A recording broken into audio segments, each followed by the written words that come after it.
The Hustleshare podcast is brought to you by PDAX.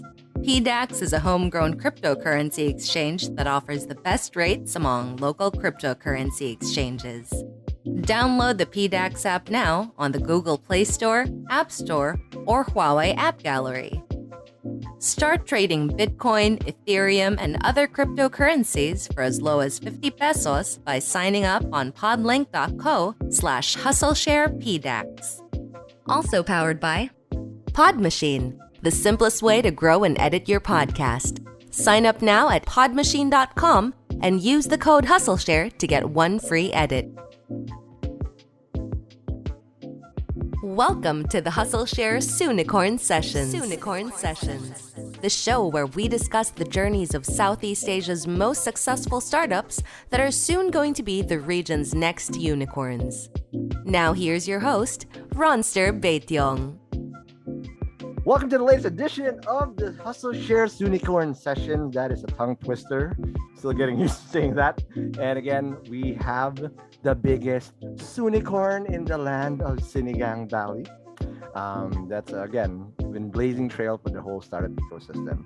The last time I've had one of them here, officially in the Hustleshare format, was May 2019, and that's when Roland was doing pre-series. I mean, before you guys announced Series A. Now you're at Series C. But before I get carried away, let's welcome again the three guys and gal that are really blazing the trail: Mr. Rexy Dorado, Roland Ros, and Crystal Widjaja of Kumu. Whoop. Hey, Soonicorn Sessions. Again, I'm a big fan. I've always said this, and again, I've been flexing you all over the place, but this time let's talk about the real deal. And I'm gonna go straight into the jugular here because last time I talked to you guys, the whole startup ecosystem was just literally pre-pandemic, totally different world, and you guys skyrocketed. Can you just walk us through what happened since May 2019, pre-Series A, into now Series C and being the highest valued startup? So, because it's been crazy. What were the biggest milestones that you guys hit over that span of, again, two and a half years per se?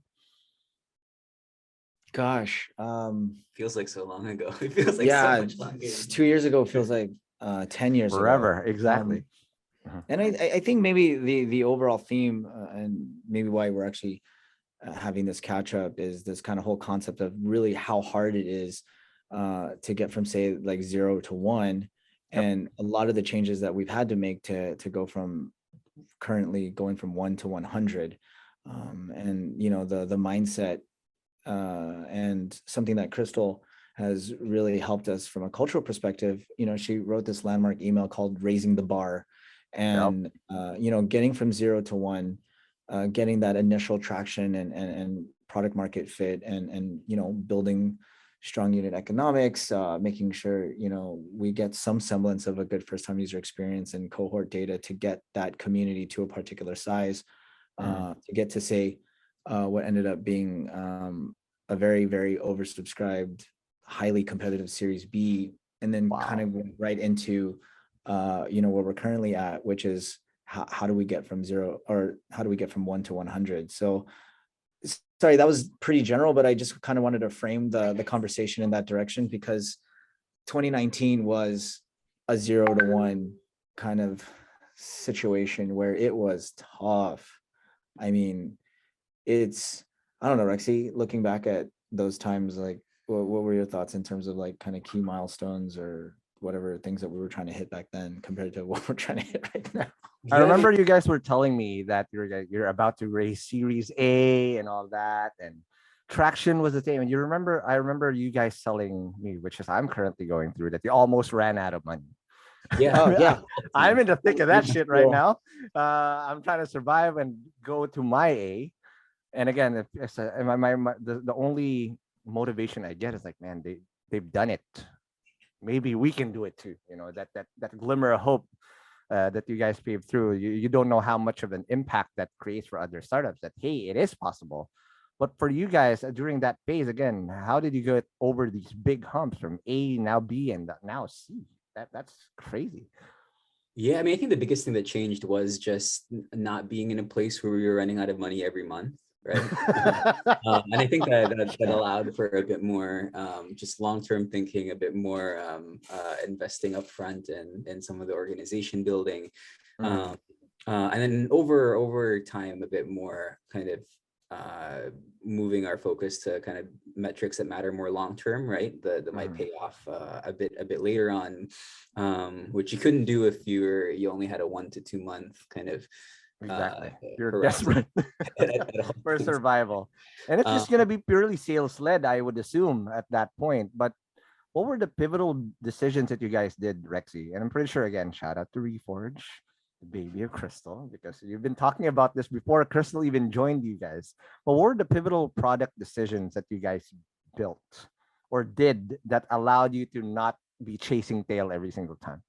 Well, the first one was just bringing on Crystal. Wow. Yeah, that was actually super cool because that was actually that kind of we were engaging her after, what was it? I think when we did close that Series A, Was it a year already?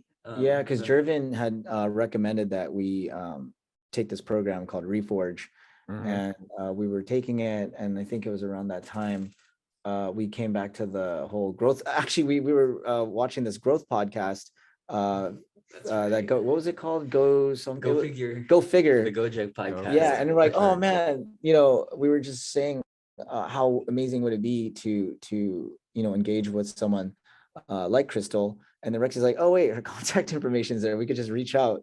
And at that point we were engaging Crystal and helping us around our growth strategy, and really a lot of kind of some specific issues that we wanted to focus on, specifically around, say, like first time user experience and longer term retention, and just looking at the data on how to develop the product further and getting there. And then going from her consulting us to getting into that Series B situation.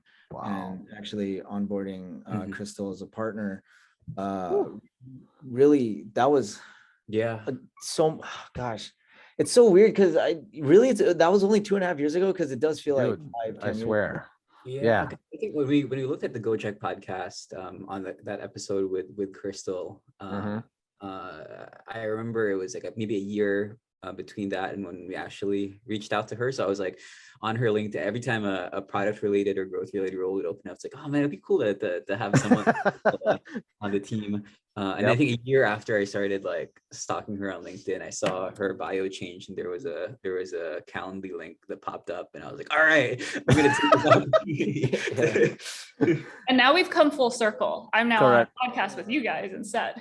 Correct. Exactly. That's whoa. There you go. Weird. You're gonna start up listening to this right now. Yeah. The same team as well. But I want to zero in on one thing about Reforged, Crystal, because these guys have been talking about this for years now. I tried joining. I didn't get to join in, but our product manager now, Jazel Castillo, is joining the next cohort. And it's the way you guys, at least from what's available out there, it's not yet available, is how you create the go-to market strategy and creating a flywheel effect or a double flywheel, whatever you guys want to design. This is revolutionary. But can you just walk us through how pivotal, and what do you guys think what do you teach in Reforge that allowed startups like Kumu to experience hyper growth? I think it comes down to realizing that the success metrics have changed, right? It's not enough to just have a great product, but it is necessary. So it's necessary but insufficient to have a great product. But you also need great distribution. You need strong marketplace dynamics. You need great handling of the metrics and understanding of the levers that matter most and inflect the most change, because every small thing a founder does or a product manager does is super important, but some things are actually quantitatively more important than others. And it's important that every day a product manager makes a decision, they are picking the highest impact one, and they are discarding stuff that seems promising, but we can't really validate and we'll never know. So you have to the way I train my teams is to take these much smaller guaranteed bets so that they can buy and win their way towards earning a big unquantifiable bet And it's only the teams that can have that track record of constantly delivering that they are able to then take those bigger bets, that very product visionary goal, and keep inventing. Because if you can't get the simple stuff right, it's very hard to get the inventive, innovative stuff right. So it's really base hits over home run swings. Because again, for startup founders, right? That's one of the early mistakes that we all typically do. We like going for the home run swings, but those home run swings, you have a very low batting average because, you know, and you're probably strike out majority of the time. But I'll just circle back to Roland and Rexy here. What were those metrics that you guys learned? What is this strategy that you had to do with product? Because at the end of the day, that's what scales, right? Product, properly executed product scales. And as you can see, you grew so fast over the past 2.5 years. But what were those things that you learned in Reforged that you put into place right away with the smaller base hits in Kumu rather than going home run swings that effectively got you there? Well, to answer that question, well, you know, a lot of the key things was specifically around particular growth loops that we identified. And to be completely honest, though, I think we had identified some things that did result in several base hits, but as we were aggregating that data, we were faced with the decision to make a huge bet, which I believe is the Pinoy Big Brother bet. Wow. Which was, you know, in retrospect, something that the board actually just really supported on, and we knew that that was going to be a huge bet. But to Crystal's point, I think when you are looking at the right data and you are collecting enough information and making a qualified decision, say, okay, you know what, based off of all our experience around building communities and looking at a particular growth loop that did lead to the creation of new communities, you know, we got credit Angelo to say, hey man, so sorry, I'm trying to make an impression of him, but he's like, hey, like, look, based off of everything that we know around our creator growth loop and creating communities based off of those creators that we're bringing in, one of the best ways that would generate the most creators is we got to do this like thing called Pinoy Big Brother and just go to town with it, and combine that with, you know, the fact that everyone was like stuck at home. It was just a crazy wave. Yeah, and the setting of this was like Angelo had a small closet in the ABS-CBN office that turned into a studio. He was like hitting up all the departments for a year, just like by going to the smoking area. I mean, like, hey, what team are you in? Like literally, they gave him a closet at the ABS-CBN studio, and he was using that space as kind of like the toehold, and it was just causing, you know, so much stuff there because he was walking into people's offices and say, hey, what do you do here at ABS-CBN? Or what do you do here? And, you know, he's, you know, collecting information and just realizing, oh crap, I think it's this Pinoy Big Brother show that could actually get us a lot of traction based off of a previous growth we identified between, you know, the supporters and the content creators. Yeah, that's amazing. And I guess also the other kind of honest way to answer your question is it was very hard at that time to be doing, you know, to get our way to, or chip away towards our goal through those base hits, because for about a year before Crystal joined and took over the product team, we almost didn't have like anything. Like when I look at what happened product side that year, it was almost nothing. It was like 1 or 2 features that maybe had an impact, but it just like kind of stalled because of the way that the company was growing.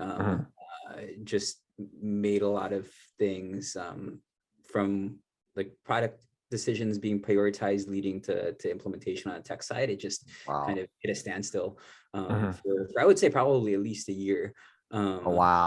Until Crystal jumped on and was really able to reorganize the teams and build them into these pods that could act autonomously and prioritize decisions in a way that was and it almost, I mean, it wasn't overnight, right? But there was like a point in time where it felt like overnight we went from nothing happening over the course of a year to like more happening in a space of a month than the entire year previous.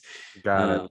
And and I think it was that like foundation, organization building, like training of the the key product leaders and tech people that was the most important first step, more so than any particular Right. product decision. So you've had that experience with Crystal through Reforge.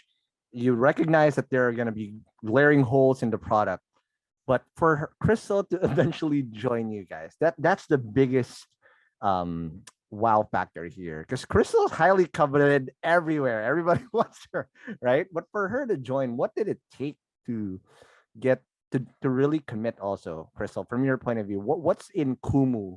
Because again, you've done this. For context, for those people who don't know Crystal yet, Crystal has done it before with Gojek, who just happened to be a real unicorn from Indonesia, right? Not a Soonicorn. Yeah. Okay. What's with the Kumu team that made you okay? These guys are legit, and I want to be able to be part of the family or the band. Thank you for giving me the opportunity to pay Rexy and Roland back for their amazing compliments just now, because I mean, I think they have done something that's remarkable, right? Like, I'm not the right person to go from 0 to 1. I am the right person to go from 1 to 100. But to go from 0 to 1, I think like there is a serious hustle, to the credit of this podcast. There is a serious level of determination and persistence and a belief, like an ardent, undefeatable belief that what you're doing is the right thing. And I saw that constantly from both Rexy and Roland. And so from the time that they reached out and started to work with me, I mean, we did like very quick sessions, like an hour a week. And then I would come back the next week and they'd say like, we did exactly what you just said. Here's what happened. What do we do now? And the only thing I could think was, the worst part about working with this team is that I don't get to see them more than I can right now at like an hour a week. So It was always wanting to be closer to the product and closer to the team. And as I started to use the product, I think, there's something really magical about using Kumu. When you think about someone like myself, I like grew up in the US, but didn't make a ton of friends there, moved around a lot. I lived in Southeast Asia for most of my, professional career, moved back to the States, felt completely disconnected from everything that I had just, loved in Southeast Asia, across Indonesia and Singapore. And then to go on Kumu and then join a live stream, and someone's there and they're like, Crystal, welcome. What are you doing tonight? Do you want to eat dinner at 7:30? Like, we're all going to be eating. We're going to be celebrating my month anniversary. And I was like, what just happened? I just got invited to hang out with a bunch of people who are complete strangers, but wanted to say hi and reach out. And you can imagine like how touching and seriously necessary that could be for someone who is, living at home, doesn't have their community around them. So I think there is just something really heartwarming and Disneyland-like about the Kumu community and the product that they deserve and need to have for that to be realized across the world, honestly. This is a culture and a feeling that is so hard to describe. Like, Kumu cannot be described, it has to be experienced. And that's what we really want to share with the rest of the world.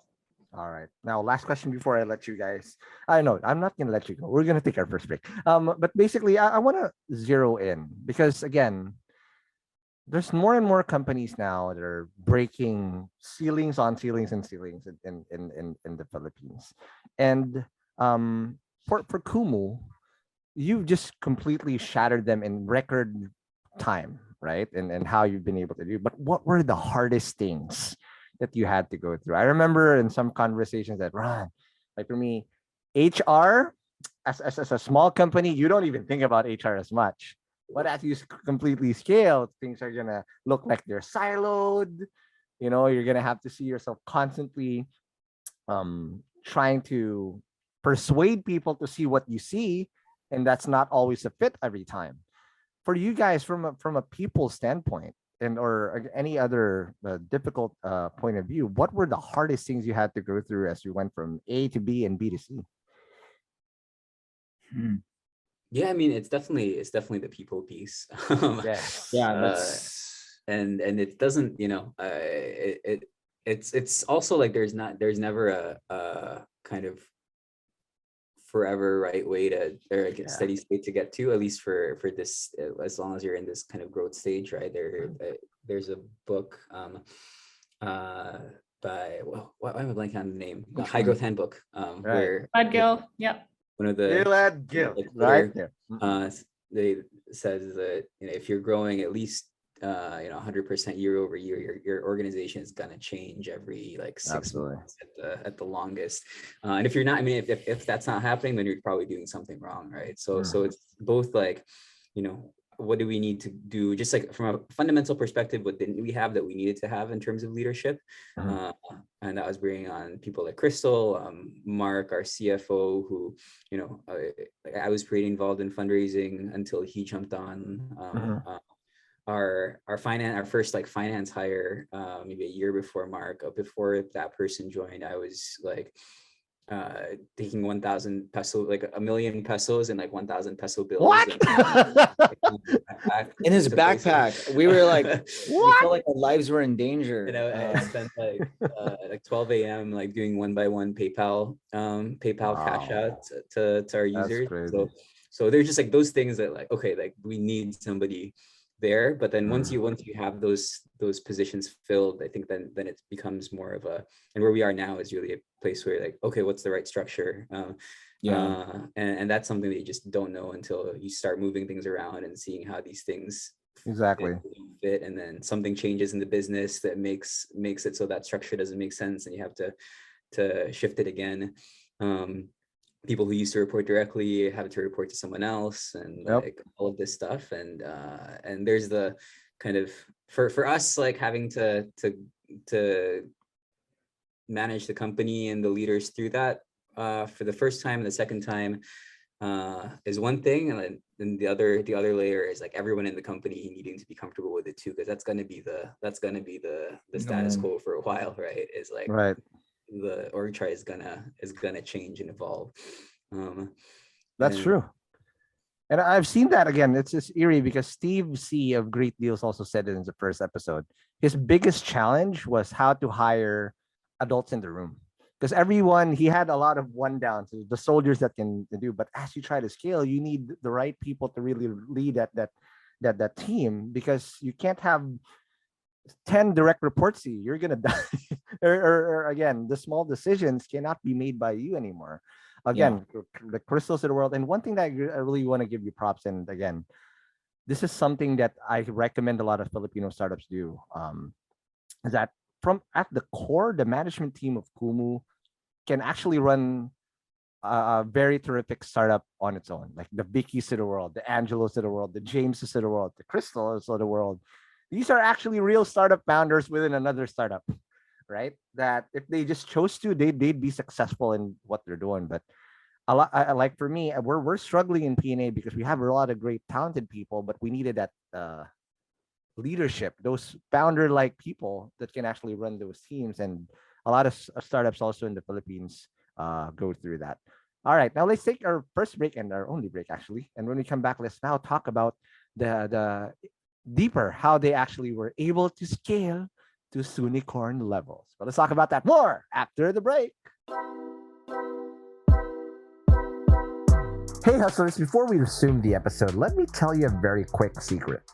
Do you guys ever wonder how we're able to consistently release episode after episode here in Hustleshare without missing a date over the past 3 years? Well, it's not just pure hustle, because I'm also running my podcast along with me running my startup full time. Now, for some of you who have listened to this podcast, you guys very well know that I created a startup that is designed to help the best podcasters in Southeast Asia to realize their full potential, which is called Podcast Network Asia. And over the past couple of years, we've achieved quite a lot in P&A, helping hundreds of podcasters create world-class episodes consistently. However, what we realize is that we are not really solving the real problem of all podcasters in the world if we're not going to productize the thing that we're very good at, which is helping podcasters solve the two main pain points of a podcaster, which is number one, nobody really likes to edit their own show, especially if you're listening to your own voice. Just like me, I cringe a lot. Having to listen to my voice for 3 to 4 hours just to release a 1 hour episode. It's no fun. And then the other thing is that most podcasters, just like me, are absolutely clueless on how to properly grow their show, which is something that we have perfected in Podcast Network Asia. So we've decided to put this all in one product that helps any podcaster in the world create world-class shows that people will love and will continuously grow. And that's why we created Podmachine. Podmachine is the most affordable podcast subscription service that helps you with your podcasting needs. We've got everything from audio production, crafting designs, and marketing and growth support. So as a podcaster, you can now just focus on the thing that matters the most, creating great content for your listeners. So if you are an existing podcaster or someone that actually wants to create their podcast now, no need to worry. You got a founder's discount by listening here on Hustleshare. So sign up now at podmachine.com. And aside from the free trial that you're going to get as a new user, I'm throwing in another one free edit as soon as you sign up for just as low as $49.99 USD a month to start creating a consistent and world-class podcast. Again, that's podmachine.com and use the code Hustleshare to get your founder discount. So if you have friends that are podcasters, and if you want to have a podcast just like this, y'all know what to do. So just go and talk to you guys in Podmachine.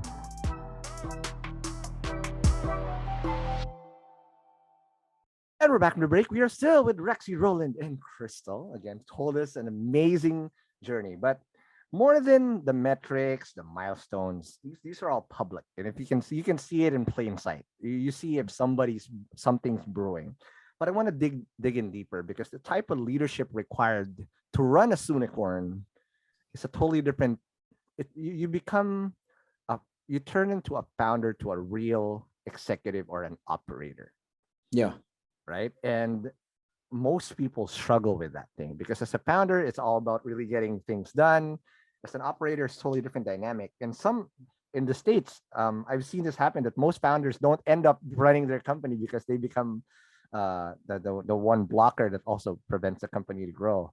How was that journey for you guys? From becoming a founder to just getting things done, impressing Crystal on a week-to-week basis to now trusting the whole process and becoming a real exec?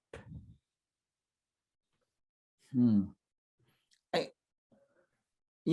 think so just from the context from going from 0 to 1 to say now going from 1 to 100 does take a huge increase in maturity and a lot of stretching. One of the things I love about going back to reading The Hard Thing About Hard Things again is how he recommends that the number one thing you should be focused on is really how you're managing between your ears and just from a mental standpoint and being like super prepared.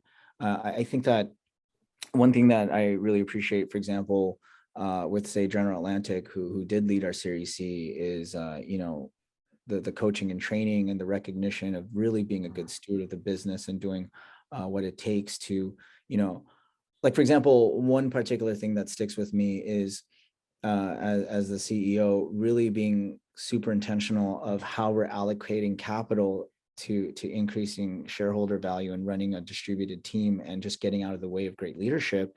Yeah. And, these are some kind of terminologies that I had no idea even existed when I was a startup founder trying to get this thing off the ground.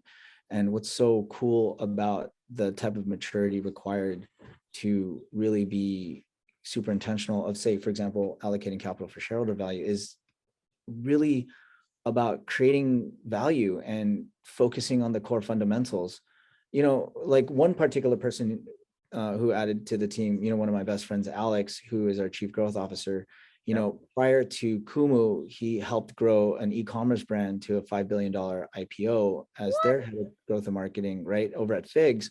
And when you bring someone like that, from a capital allocation perspective, now I know there's someone who brings in so much operational lift where I don't really have to worry about marketing and growth as much because he has that experience of allocating capital to grow a business that was only 7 employees when he joined to that $5 billion valuation, and recognizing the type of value that he can actually create focusing on, high customer acquisition cost to LTV ratios that are super fundamental to the business.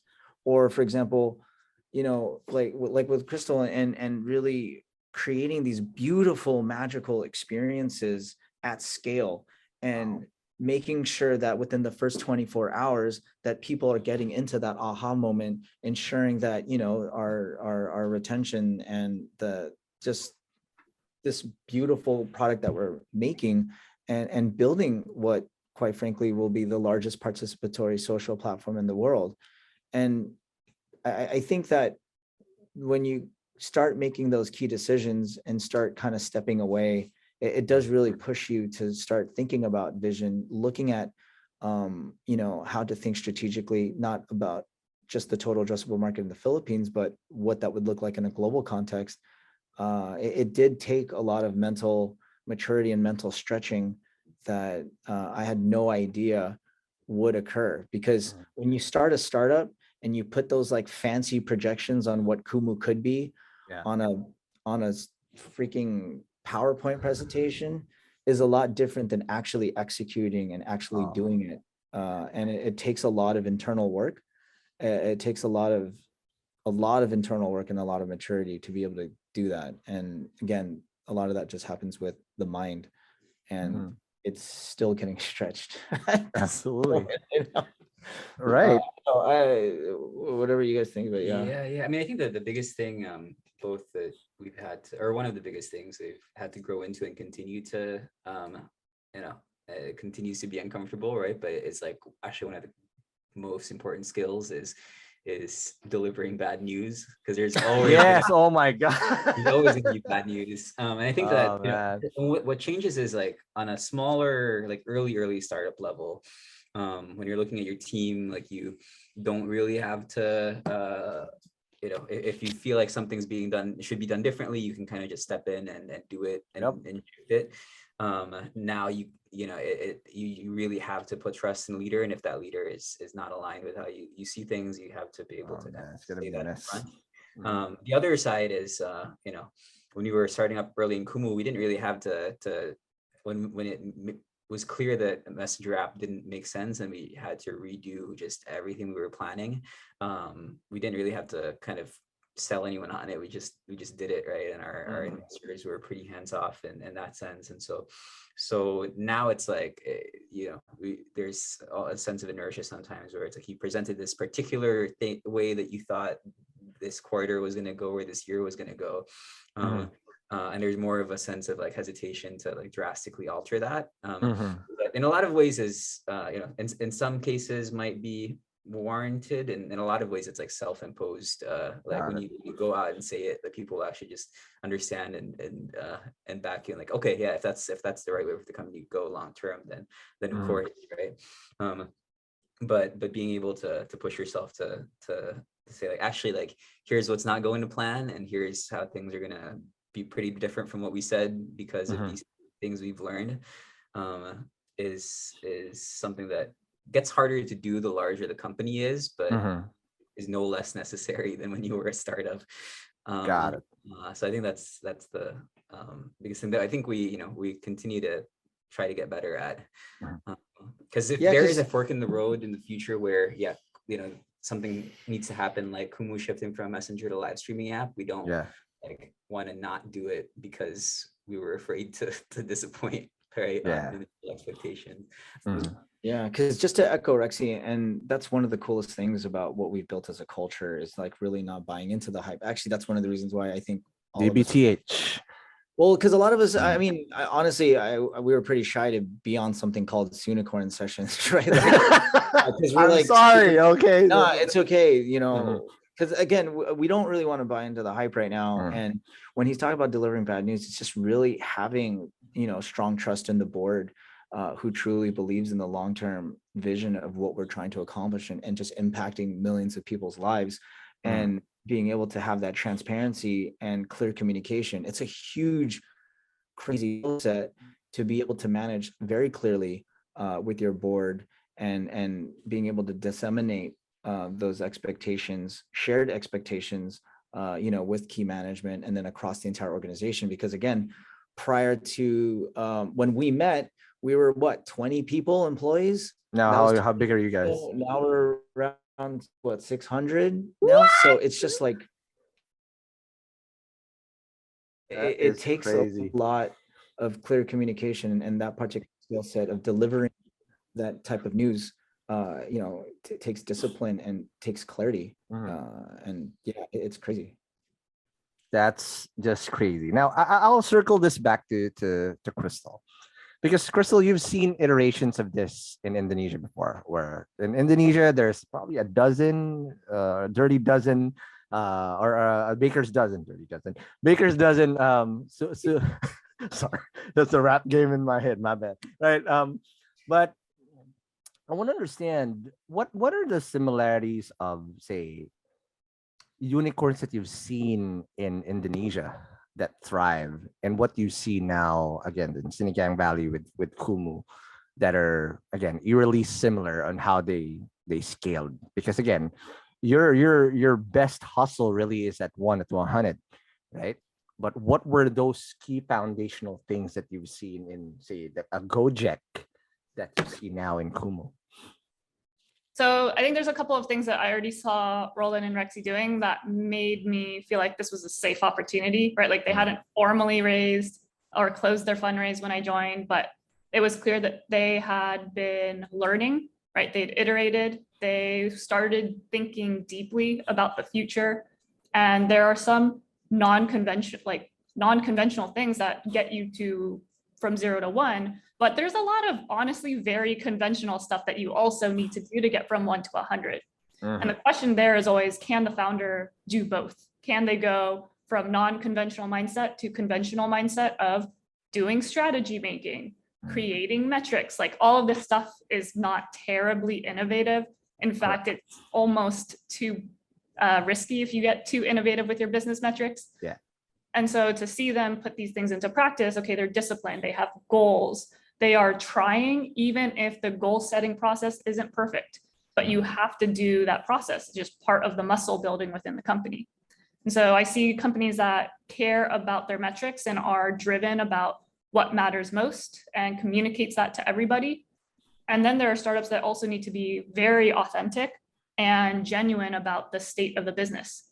If we are not doing well, I promise you, Rexy and Roland are the first persons to tell us, and everyone else already knows about it, right? Like they'll be the first ones to say, hey, I'm going to voice this out, but other people will know, they'll care, they'll already be looking at it.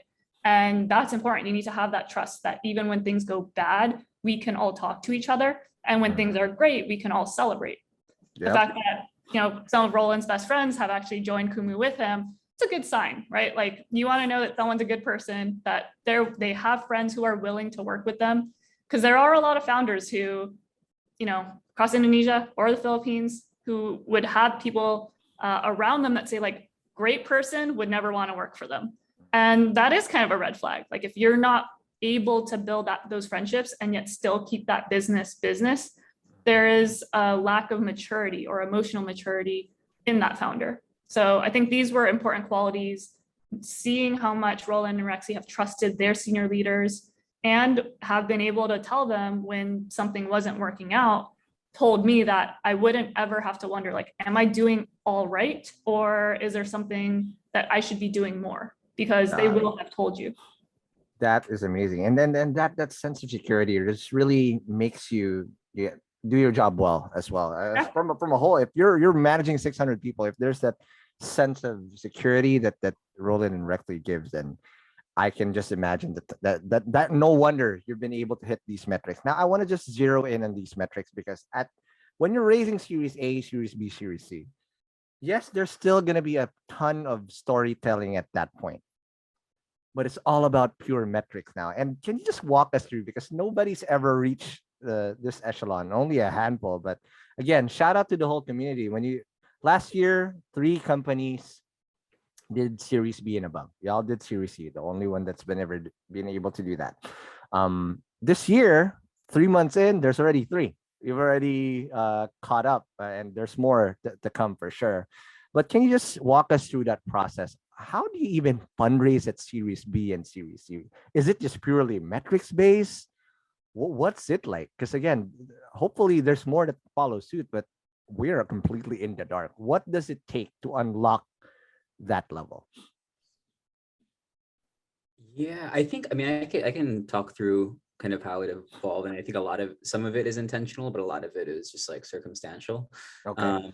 So for Series A, I think what it boiled down to was just showing traction, and that this is a thing that could scale, and that people found value in. Do you Right? need product market fit at A? Not yet. Things are messy, and that that there is something that like at its core has product market fit. Got it. Even if like there's still a lot of, again, just lots of things to be fixed, especially at the Series A level.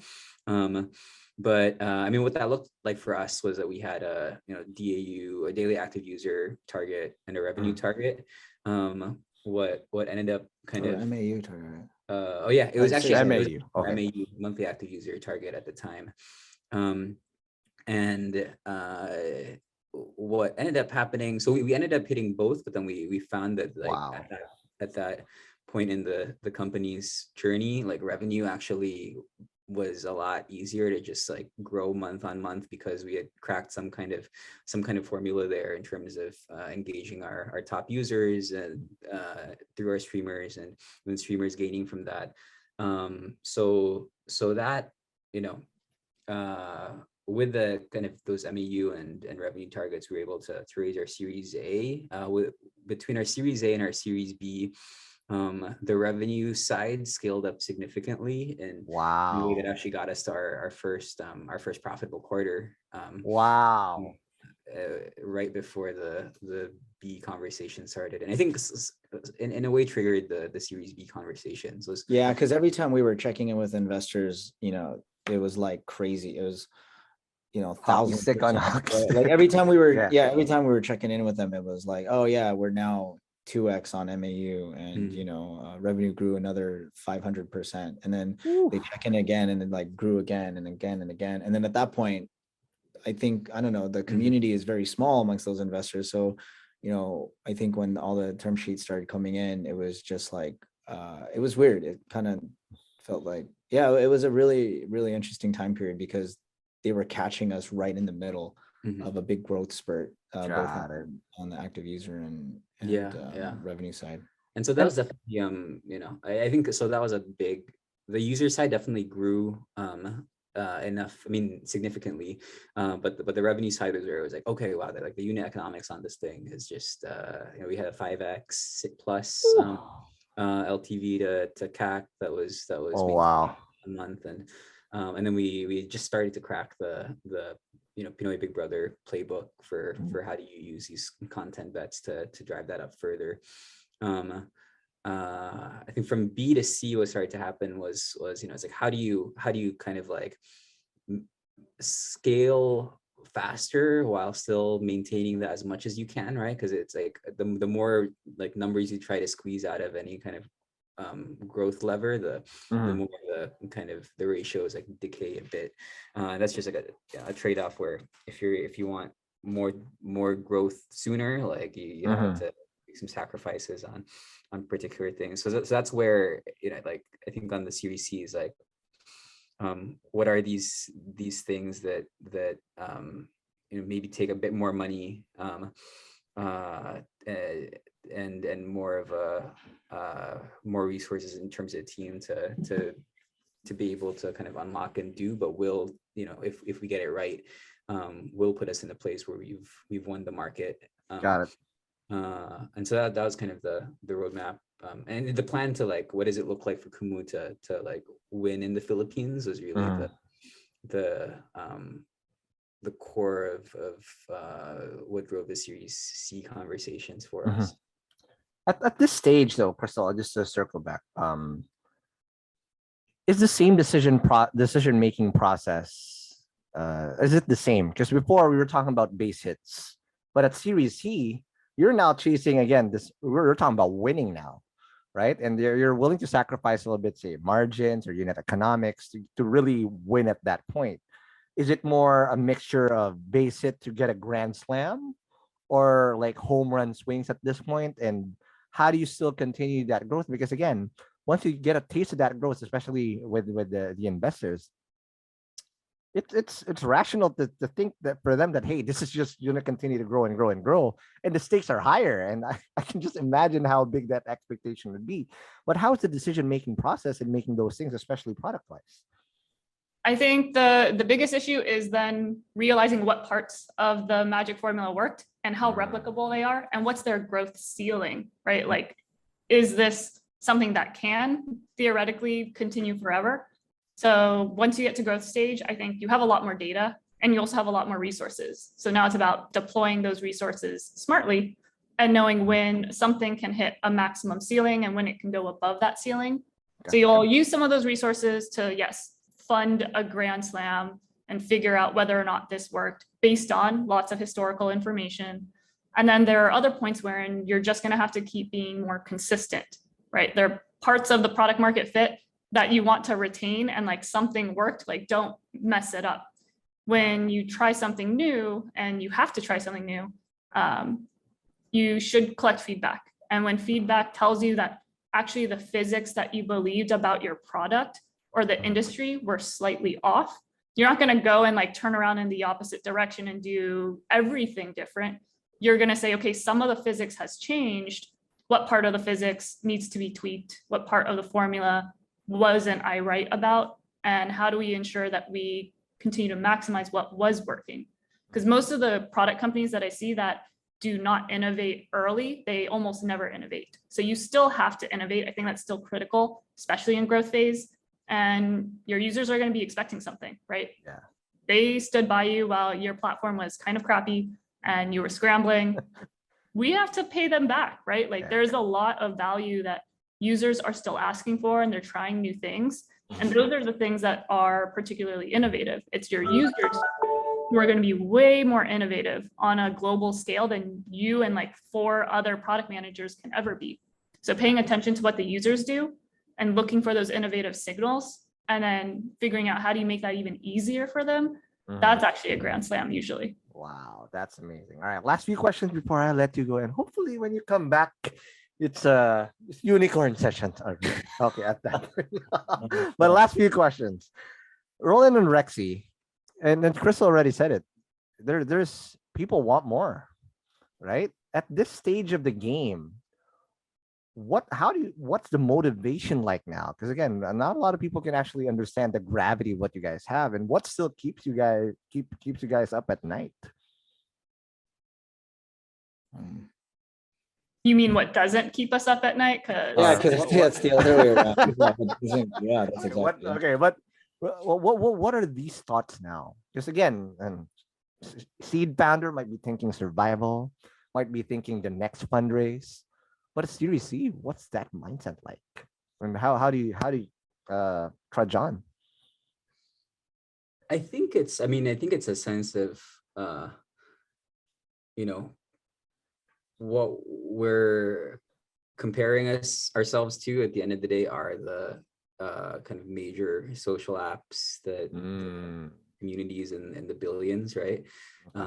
And that's not just like an aspirational thing, but it's also a like reality now. If we, if a platform does what Kumu does better than how Kumu does it, then we're out. So I mean, I think that's ultimately the core of it is just knowing how, and that keeps our perspective anchored on just like how early on we are, how small we are in the big picture, and how much still needs to be fixed and done. Yeah, because actually one of the main things, just from a perspective, our general theme at Kumu, as much as we're celebrated outside of Kumu, internally, we believe that we're only 1% of where we need to be. And the kind of cool reminder that, Netflix actually IPO'd when it was just delivering DVDs,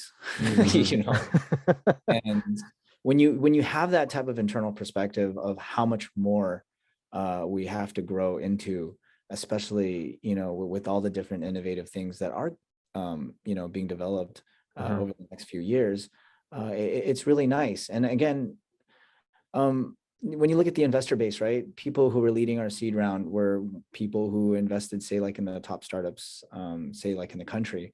Now, who we have on our cap table, like for example, General Atlantic, right? They've invested in 4 social apps. The 3 previous social apps they invested in were Facebook, Snapchat, and TikTok, and we're the 4th one. So it's kind of like the perspective is like, okay, where do we need to be? And to what Rexy's talking about, we're on the cusp of something really special, and we have to solve these particular problems, whether it's addressing technical debt or really getting people to the right content and the right communities at the right time. I mean, these are just really amazing, cool problems that we're trying to solve all across the board. And the implication is, if we do that, the sky's the limit.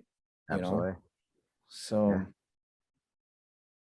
to answer your question, that's actually what keeps us up at night, because it's hard to sleep when you're thinking like that, So, iBag crew. That's what we call ourselves, the iBag crew, that you cannot sleep as well. It's just that I can't even imagine the type of pressure. But again, you guys have an amazing team, and that should be more than enough to help you get over those next humps that you try to be. But last question before I let you go.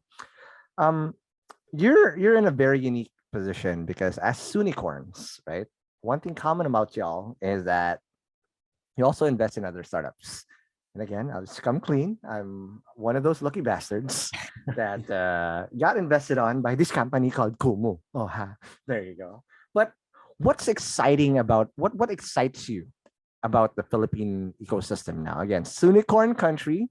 Hopefully, we get to catch up with our Kilwarga in Indo. So again, shout out to I have an Indo team, Crystal. I don't know if I have a 10-man Indonesia team, because they're the biggest podcast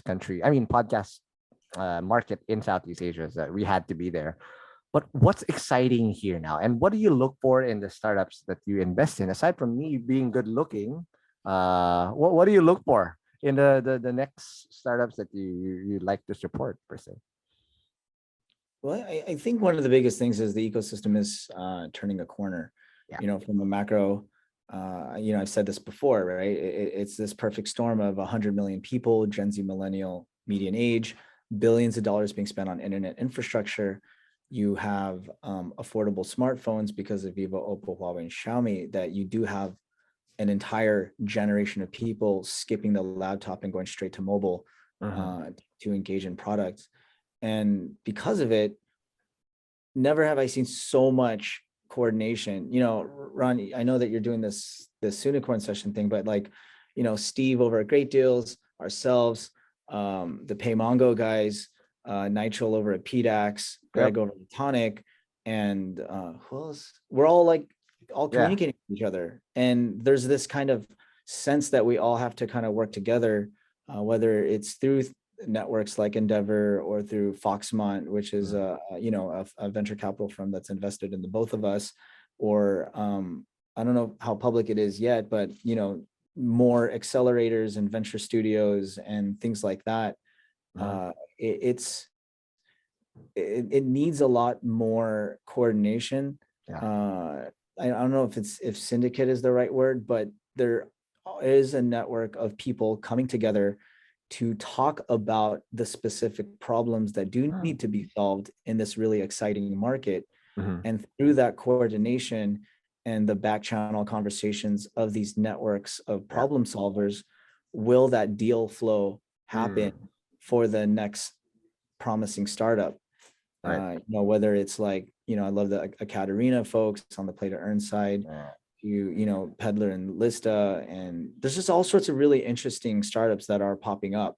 But a lot of it is actually happening because, look at Louise and Francis's thing. They have one of the coolest portfolios in the entire country. And they're investing, and we're so proud of them, right? They just raised their Series B a couple of days ago. And I think for the first time I've actually seen it's not like, oh, it's cool to be a startup founder and it's like a social scene thing, 5 years ago.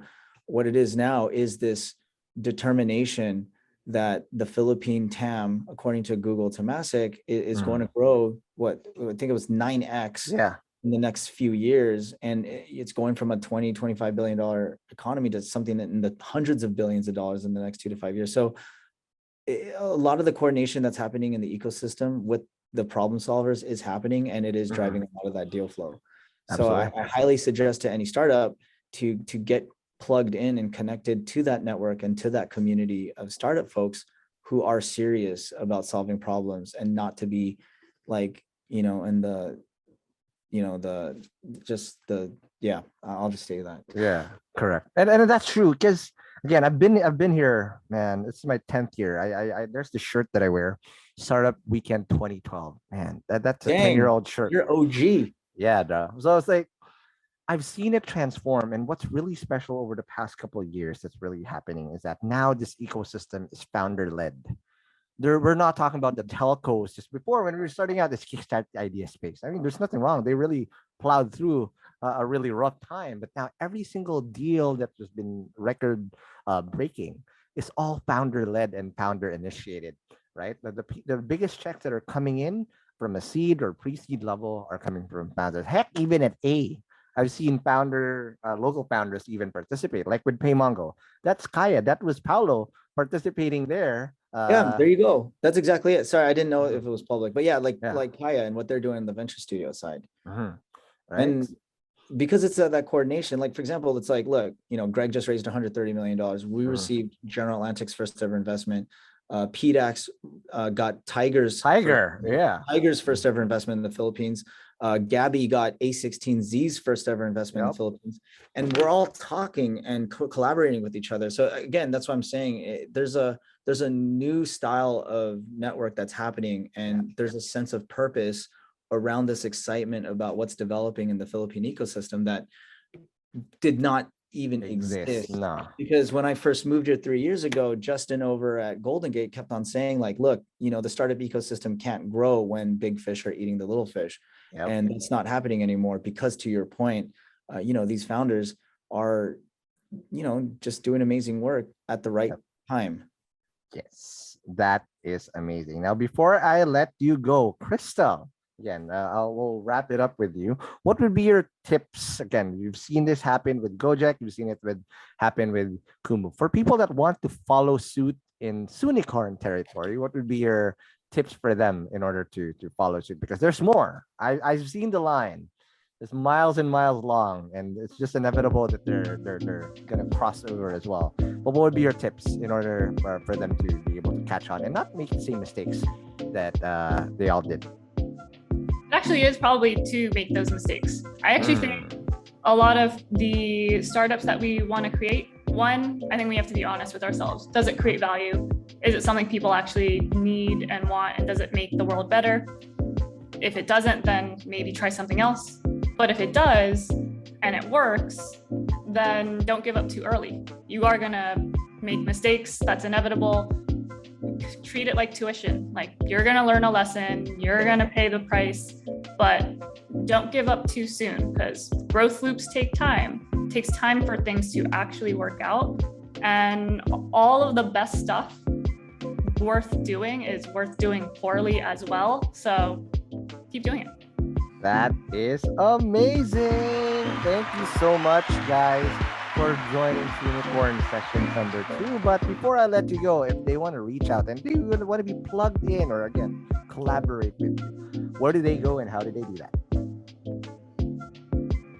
Just on Kumu. There you go. That is the best. Go live. Go stream. We'll find it. Go live. No, that is amazing. I'll go to support at Kumu. All right, or again, just throw in a little bit of lechon or a red beer that's out there. But before I let you go, follow us on whatever podcast app you're listening to. This version is going to also be on YouTube, so that's good. If we did say some jargon, I think we did. It's going to be the show notes on hustleshare.com. And lastly, if we do want to be part of the Hustleshare community, just join us in the Hustleshare community on Facebook. Guys, thank you so much. And the next time I guest you will have a horn and a big ass freaking wing with a fluffy tail and a mane that's colorful as hell when y'all make it. But I'll be here, and I'll say now, congratulations in advance. Thank you so much, guys. Awesome. Thank you. All right, I'll see you guys in the next Soonicorn session. Thanks, Ron.